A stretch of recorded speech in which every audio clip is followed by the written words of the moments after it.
I'm Julie C. Day. From Essential Dreams Press, and this is Anne VanderMeer, Hi. who in this role will be chatting as both a friend of Tanith and an editor of Tanith, and someone who is well grounded in the world in which Tanith worked. Is that?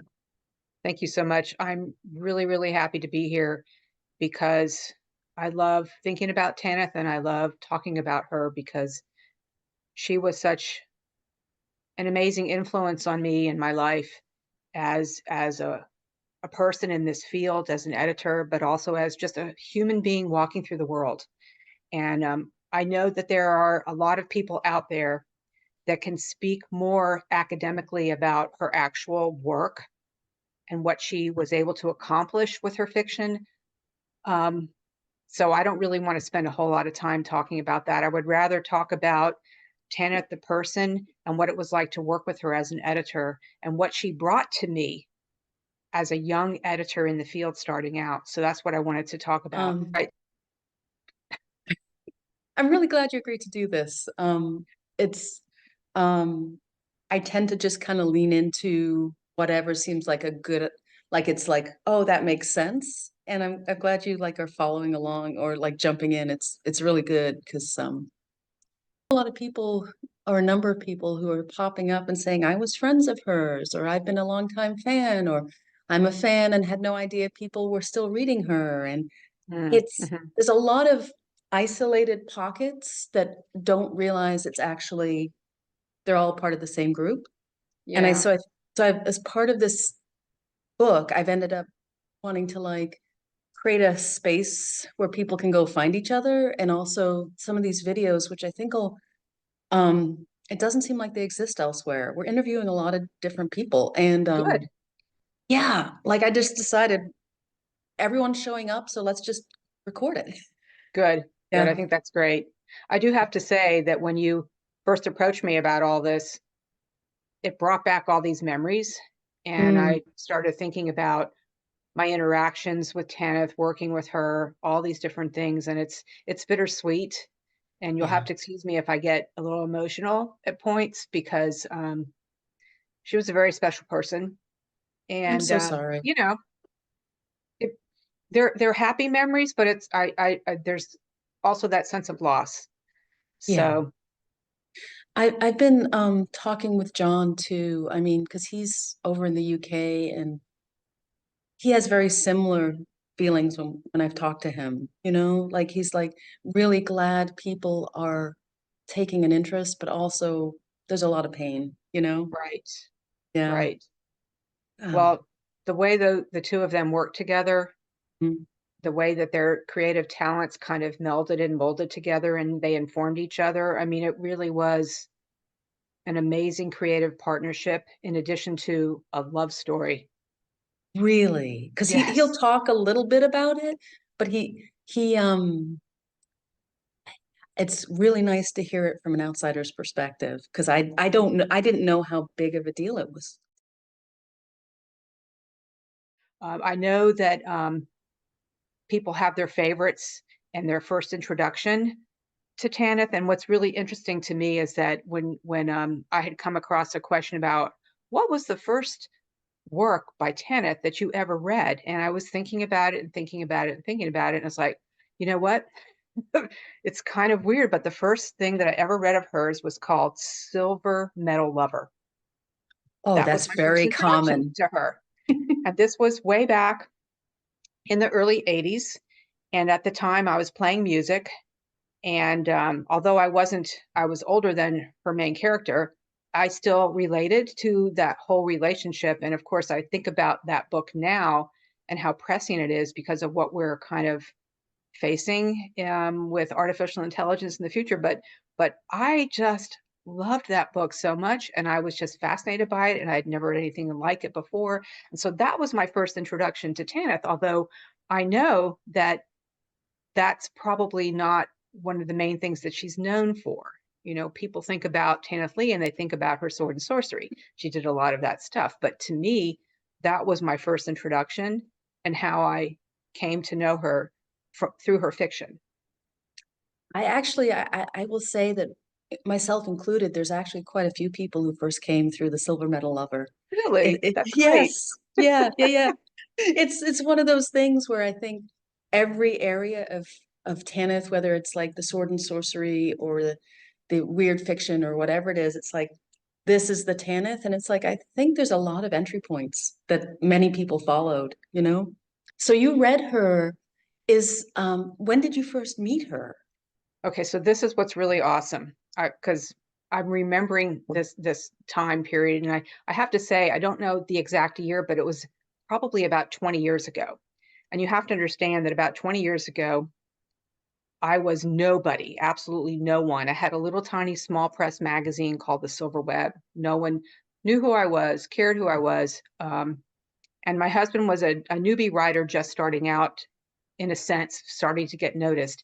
And he had a book coming out by Pan Macmillan in the UK.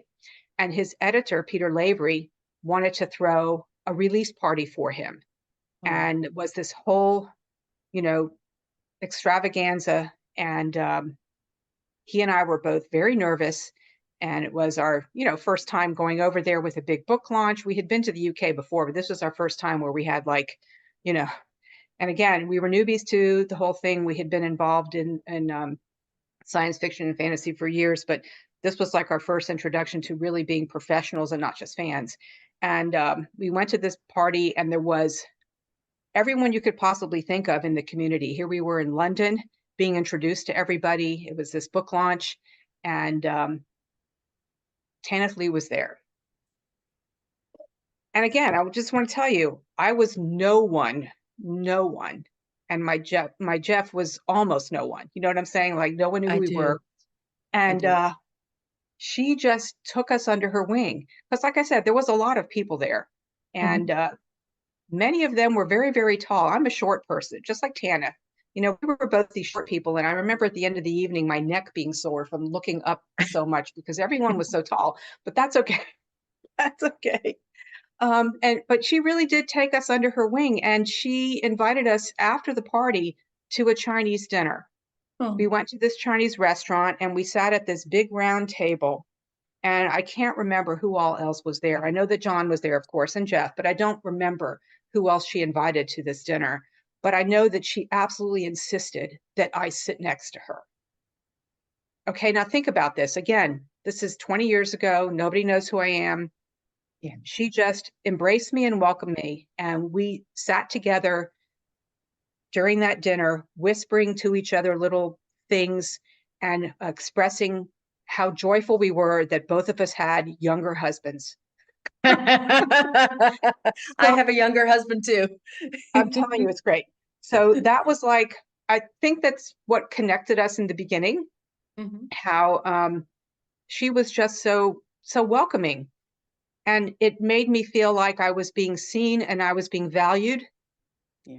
as a person and also as a professional, because she was very respectful of my work, which, who even knew who I was. But what I'm saying is that that's the kind of person she was. And I don't know if people really knew that about her, about how supportive she was of other people.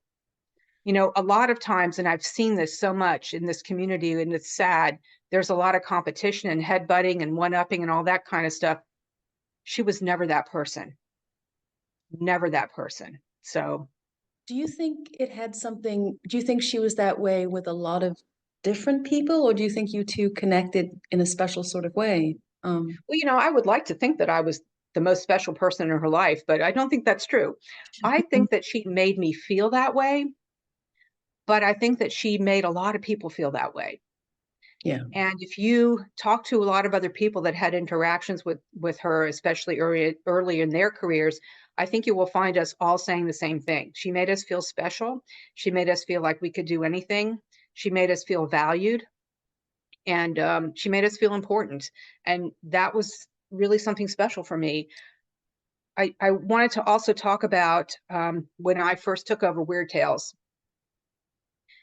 When it was first announced, there was a lot of applause and people congratulating me, but there was also a lot of people that came out of the woodwork and were extremely negative, and they were very ugly to me. Um, But Tanith was not. Tanith had been publishing Weird Tales for years. And so people were going on and on about, oh, Anne VanderMeer is going to take over Weird Tales and she's going to ruin it and she'll never publish Tanith Lee. And I was like, what are you talking about? I love her. I love her. And Well, so, I'll be so honest, okay? Because it's like I'm like I am the small nobody, and I can kind of say what I. But a lot of what's come up with Tanith is in the time in which she came up. She was one of the few women. She had a lot of barriers. She had a lot of people who didn't want her to publish the things that she was publishing, um, and I wonder if you know, someone saying that about you not publishing Tanith Lee, I guess, I think, of course, Tanith is going to support another woman breaking another barrier, like that feels to me like, of course, she would do that. Does that seem like part of it to you, or is that something? well, I don't know why these people thought someone like Tanith. They thought that I was going to ruin the magazine and whatever. But anything she sent me, I was going to publish. That's Yeah. just full stop. That's it. And I did have other people in the community telling me how difficult she was to work with, and she was not difficult. She was a pleasure and a joy. I will say that her method of the way that we edited, she was not a person that could really work on the computer. And I don't know if a lot of people know this, but she did her work longhand. She Wow, didn't no. sit there. She had this. I don't know if a lot of people knew this, but she was dyslexic. So for her, it was easier to do things on paper. And when she and I worked together at Weird Tales, we actually sent manuscripts back and forth. That's how we worked. And I didn't do that with anyone else but her. She was the only person that I did that with. And it was worth all of it to have a story by her and to work with her and to see her brilliance. And so some people, I think, probably didn't want to work with her because they had to go through that extra step. But you know what? If you want a Tanith Lee story, come on, Yeah, I come think you have on. to No meet one people writes where like they her. are. No, No they one don't. writes like. I And mean, then sorry. I'm sorry. Go ahead. Go ahead, No, please.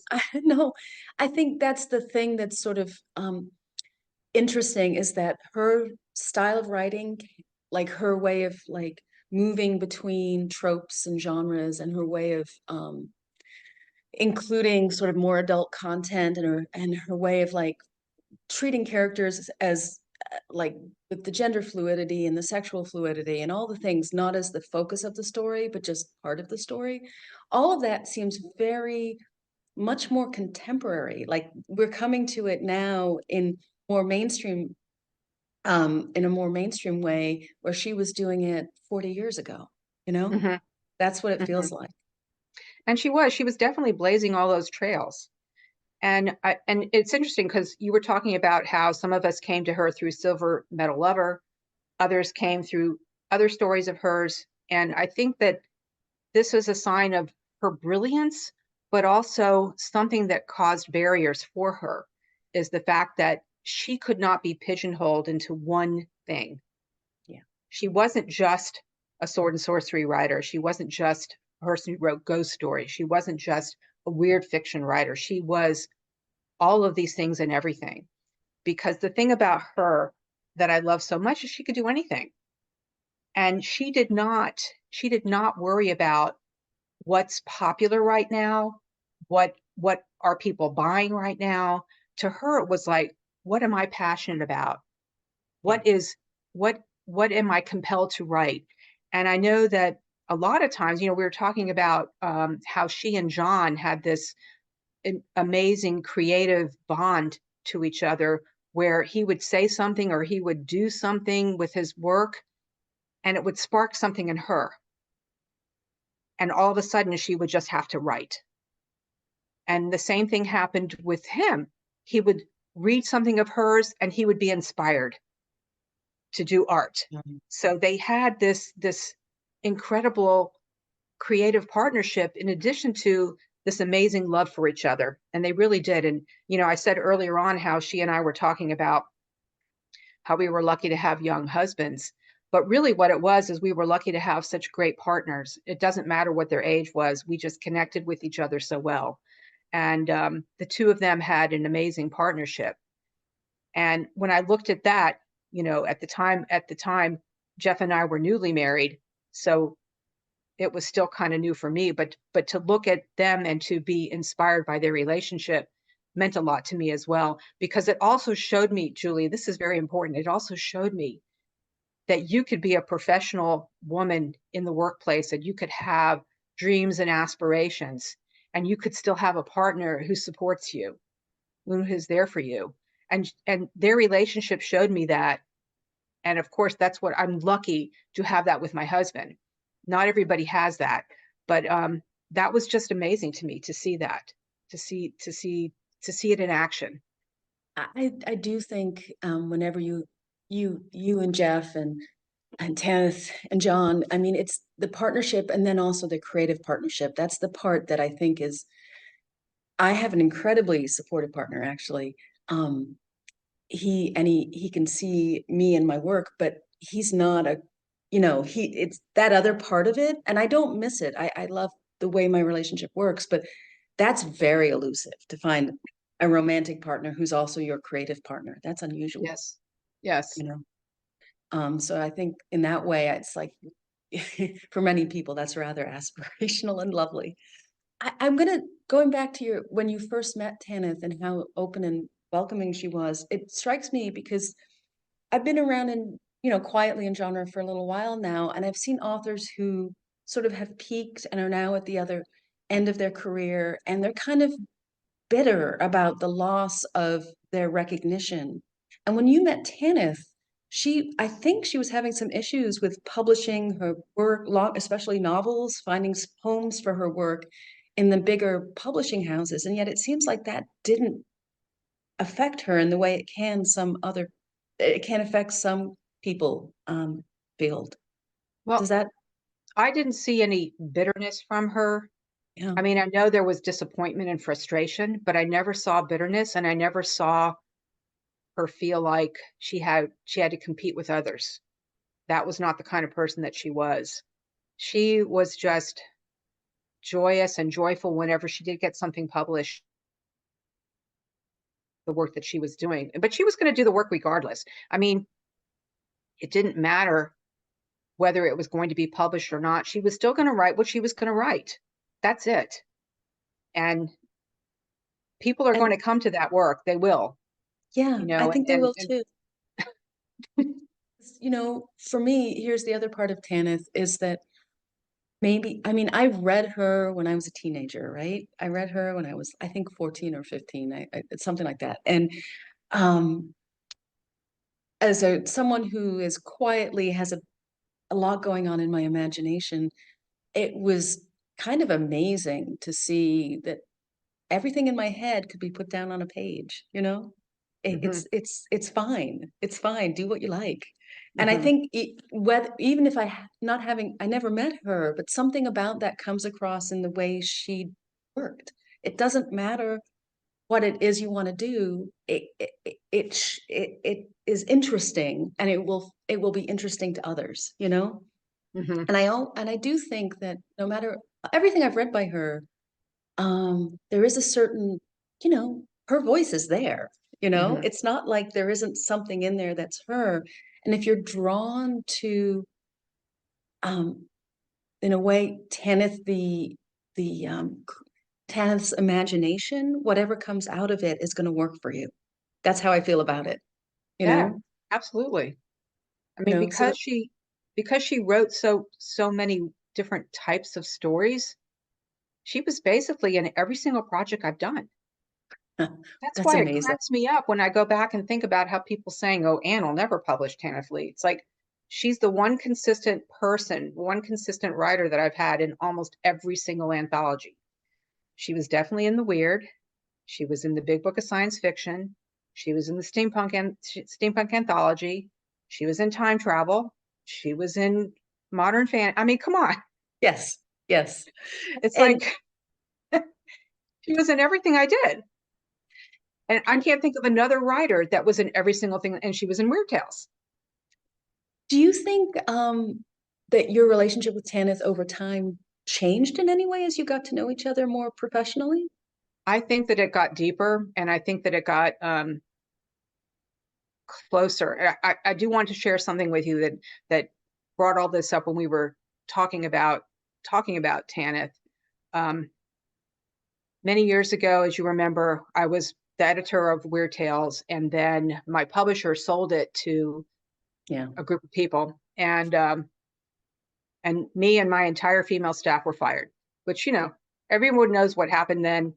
Yeah. And my husband, who was so wonderful, wanted to do a surprise for me for my birthday, and he wanted to make me a scrapbook that had all of different people's thoughts. And he reached out to a lot of different people to ask them to contribute something to my scrapbook. This was all done as a surprise to me. I did not know about it at all.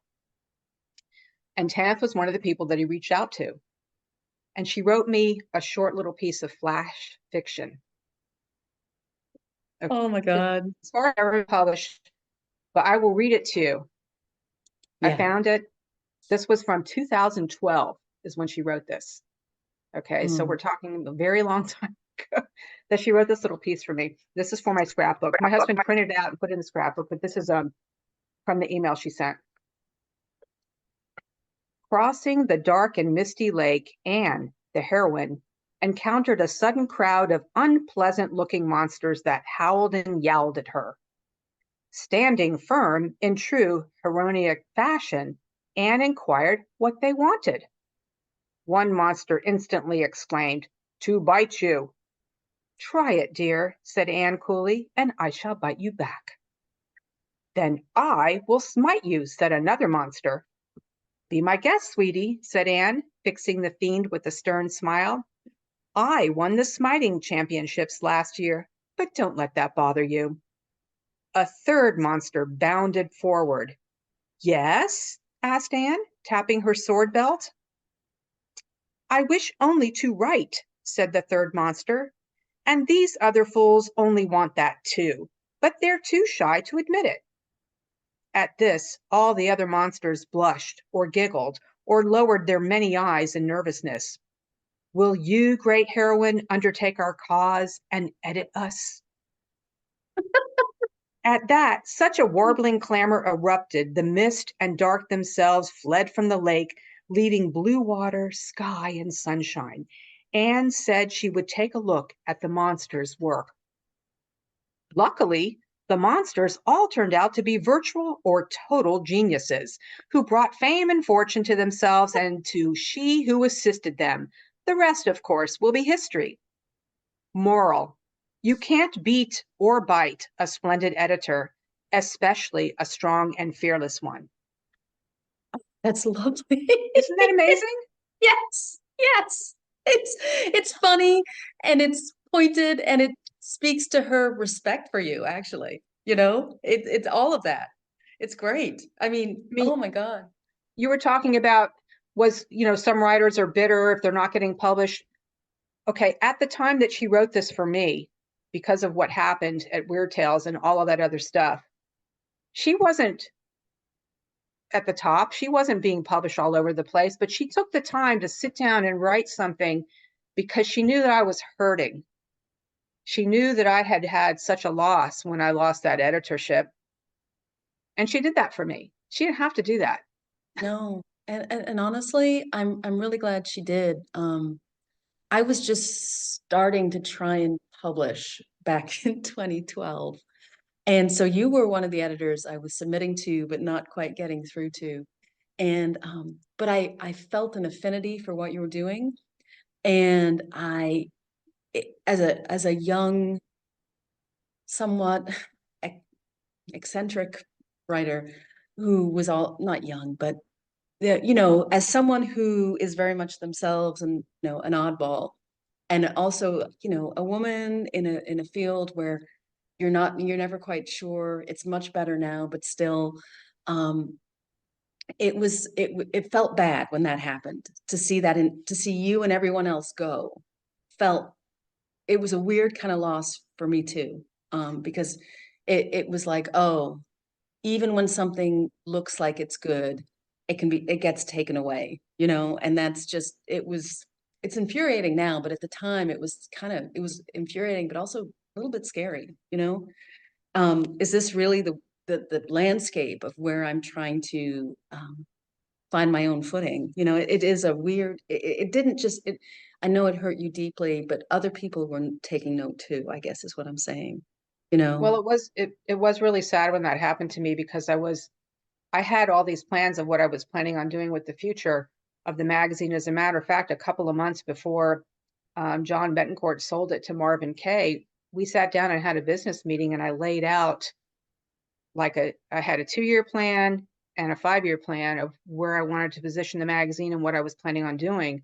And the thing that's really interesting is that John told me that this was the first time since he had been the publisher of Weird Tales under my editorship that it ever made a profit.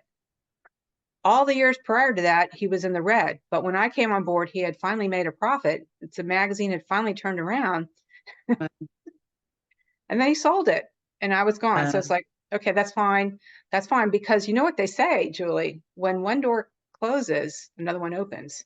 And so through all that sadness, it was amazing to me the number of people that came out to support me that I did not realize that were there. And sometimes that's how you know that you're valued, is when something bad like that happens and you have people that come out and support you. But also it was because of that that I was given the opportunity to become an acquiring editor for Tor.com, which is now called Reactor.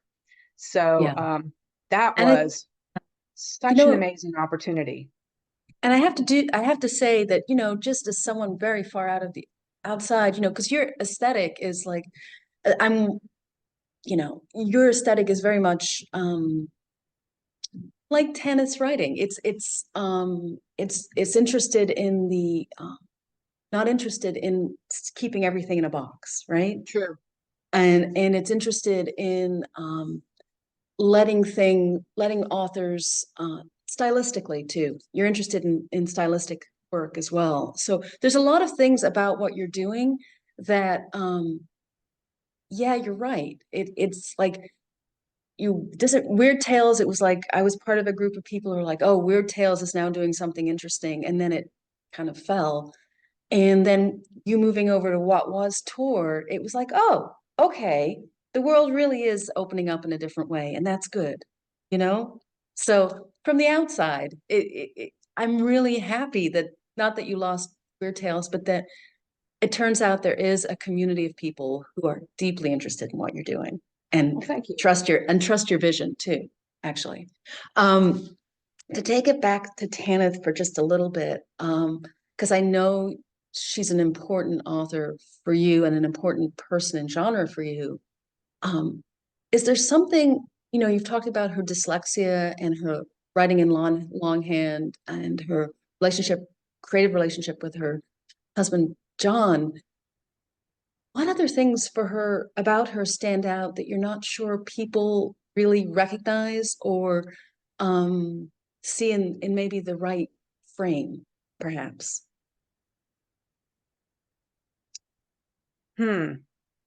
Well, those of us that love her work. And I think that people that have not read her yet just don't know when they need to know.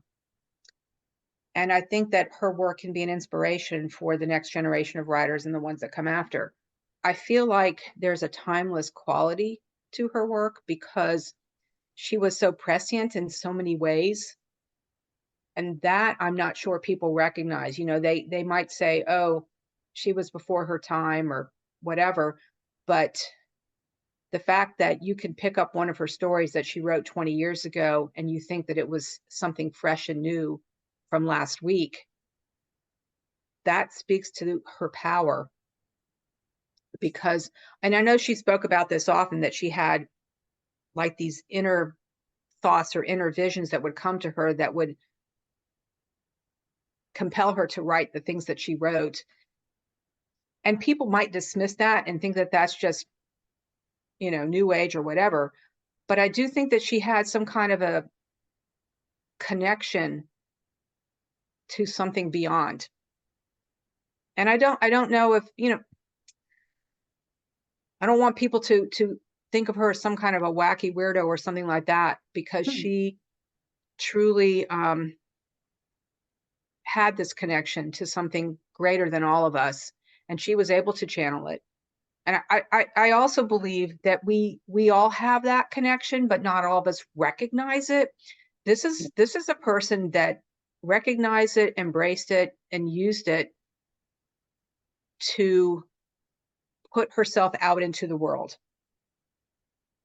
And as a writer, I know that you understand this. Whenever you're a writer and you put something out in the world, you're taking a risk, Yeah. because you're basically opening up yourself and saying, here I am, take it Every or single leave it type time. of thing. And some people are going to leave it, not in a like a critiquing kind of way, but in a, it's not for them. They don't connect with it. They maybe don't even like what you're doing. Like emotionally, it has, they Mhm. have a response to it that's not great. Because we all, whether I'm channeling like Tanith did or not, everyone has a perspective, and you know that. You obviously know that. When you're putting something on a page, it's like there is no neutral. There is no, middle of the road. If you think you're doing middle of the road, you're saying something about yourself, Right. like right there on the page. So yeah, it is a vulnerable space to be. And to be honest though, and maybe Tanith is like this too, um, I will do things on a page that I might not bring up in a conversation, you Mhm. know? I think Um, that's probably true of a lot of writers. yeah, I think so too. It, Sometimes it's easier, you yeah. know? Well, you don't have to worry about someone else responding right away. You can explore it yourself and see what you really feel, you know? Exactly. I sometimes think that that's true for a lot of writers, that when they are putting their words out on a page, they're actually doing an inner exploration. And that can be scary, because you Oh don't yeah. know where that's going to take you. And so with Tanith, I knew that I mean, a lot of her work was really dark and weird, Yeah. and I don't think she was afraid of that. That's No, you another can't be. thing. That's another thing about Tanith, is that she really didn't have any fear. And it okay, if she did have fear, I never saw it. Maybe John did, but I never saw fear from her. She was fearless.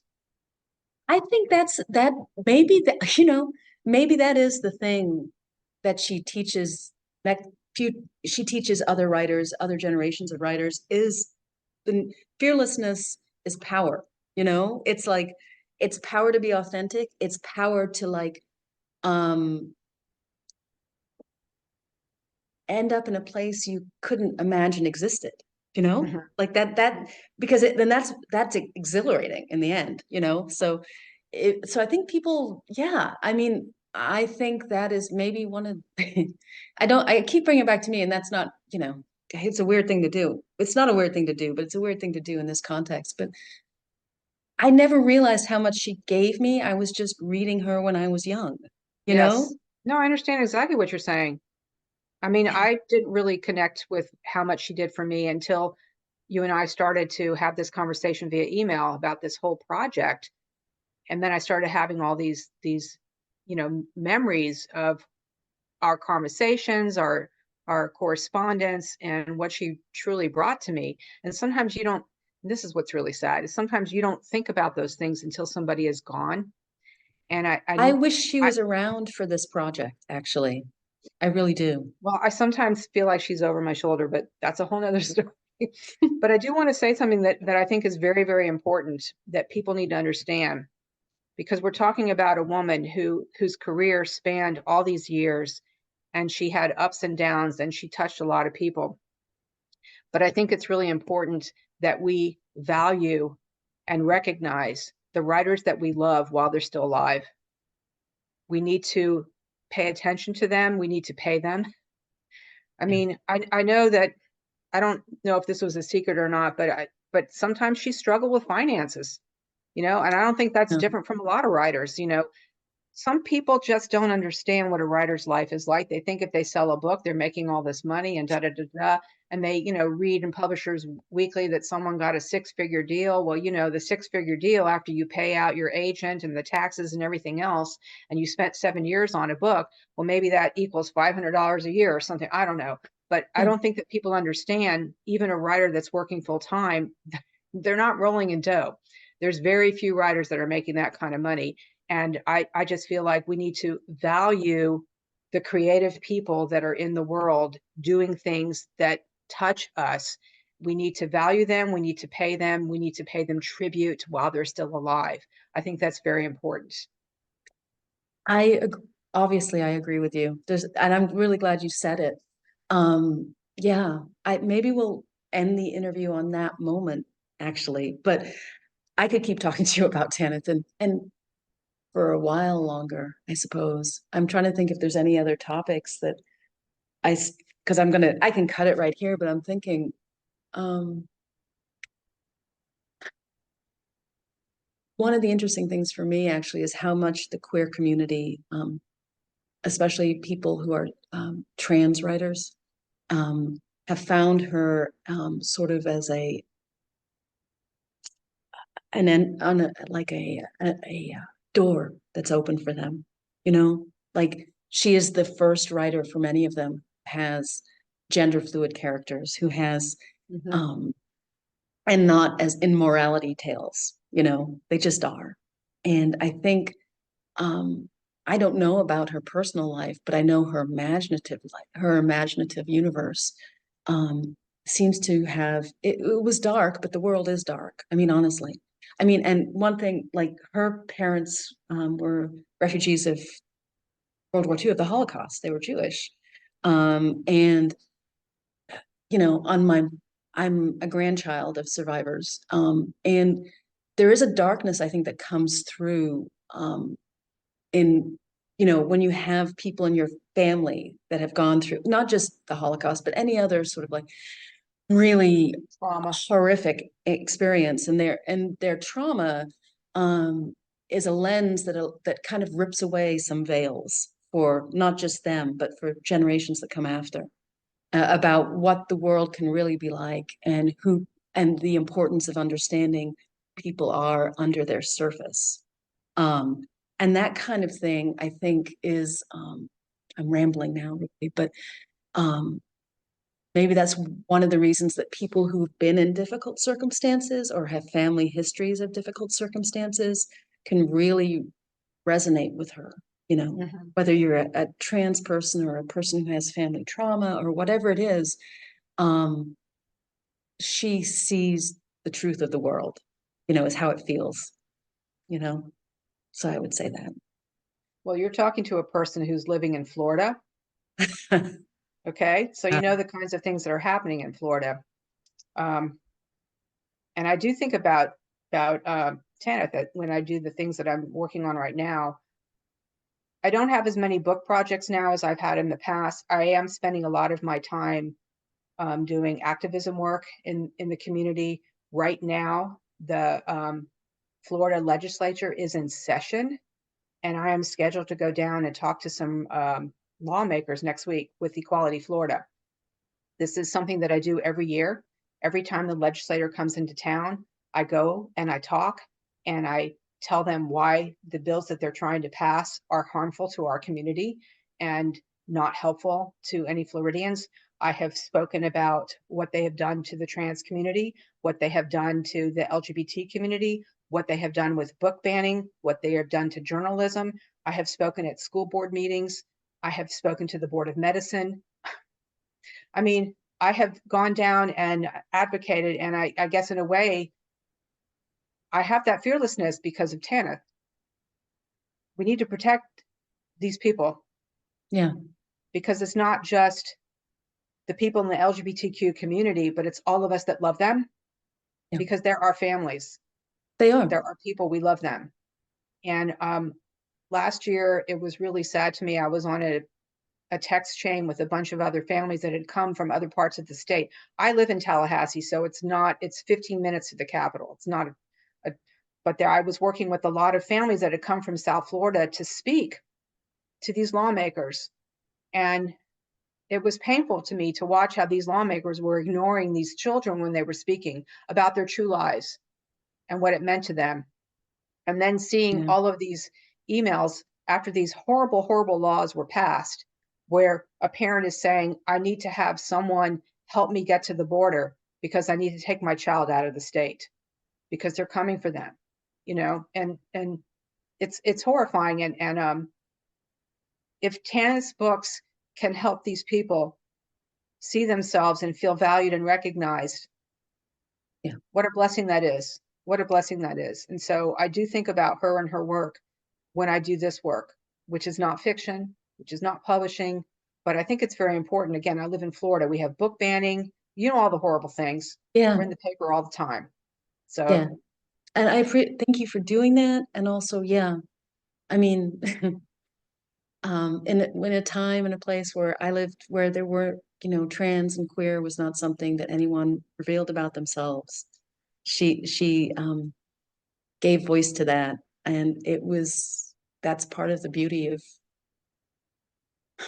I think that's one of the reasons I do her work stood out to me, and also I'll final with my own self, which is that she gave me the ability to recognize that there are authors like her out there, and to search out for other kind of unique, fearless voices too. You know what I mhm, mean? Like, mhm, I absolutely. did not settle because I didn't have to, and I knew that. So thank you very much for talking today. I really appreciate it. This has been Well, great. thank you so much for this conversation. It meant a Yeah, lot to me. It really did. And I'm thank you glad. for making me think about Tanith again. It's always a pleasure. Bittersweet, but a pleasure.